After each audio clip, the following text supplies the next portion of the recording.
पिछले दिनों केंद्रीय वित्त मंत्री निर्मला सीतारमन ने सरकारी कर्मचारियों के लिए राष्ट्रीय पेंशन प्रणाली एनपीएस में सुधार के लिए एक समिति के गठन की घोषणा की। ज्ञात हो कि केंद्र सरकार ने वर्ष 2004 में वित्तीय बोझ को ध्यान में रखते हुए पुरानी पेंशन प्रणाली ओपीएस को खत्म कर दिया था। इसकी जगह पर एनपीएस लाई थी।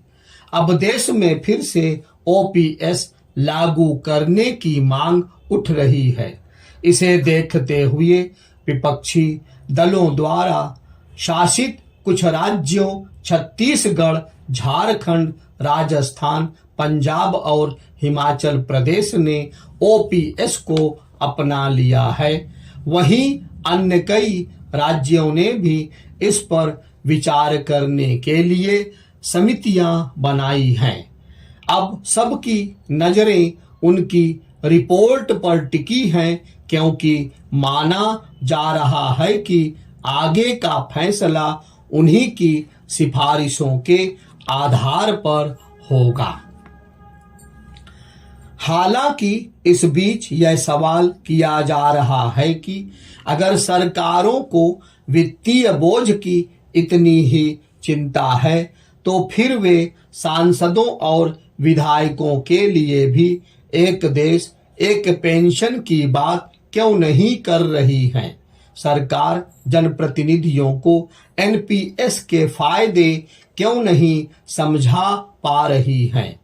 जनसेवा के लिए खुद से आगे आए ये नीति नियंता एक दिन की भी जनसेवा की कीमत आजीवन वसूल रहे हैं। वहीं सरकारी विभागों में अपना पूरा जीवन खपा देने वाले व्यक्ति का 10% वेतन कटौती के बाद भी बुढ़ापा असुरक्षित है।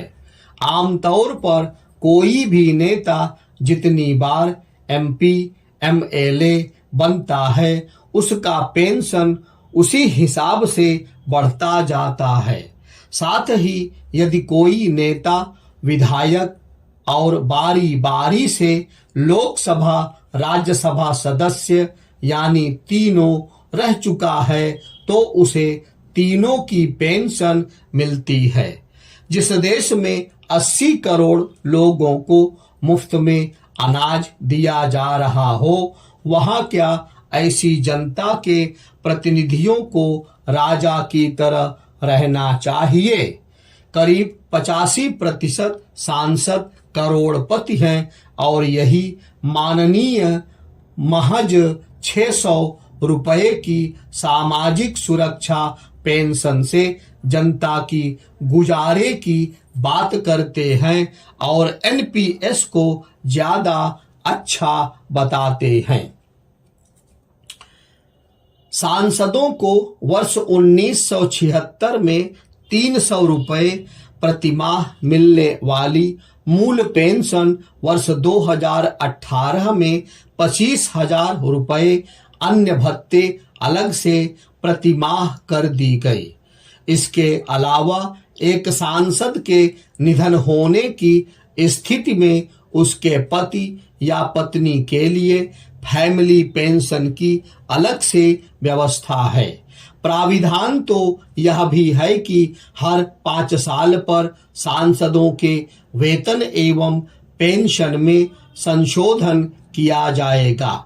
लगभग 2600 पूर्व सांसदों आश्रितों को फैमिली पेंशन मिल रही है, जिस पर लगभग 200 करोड़ रुपए हर साल खर्च हो रहे हैं।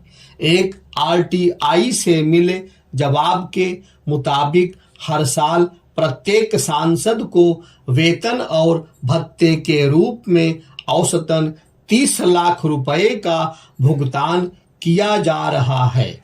20 राज्य तो ऐसे हैं जो अपने पूर्व विधायकों को किसी सांसद से ज्यादा पेंशन देते हैं।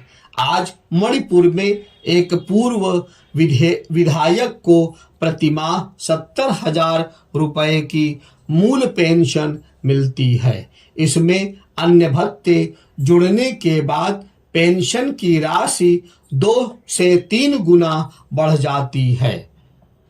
ऐसे कई पूर्व सांसदों विधायकों को भी पेंशन दिया जा रहा, जिनका कार्यकाल कुछ समय के लिए था।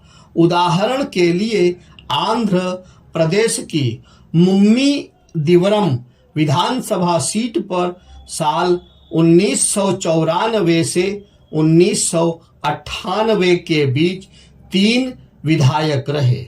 सबसे पहले वहां से कांग्रेस के बी सुब्बा राव जीते थे।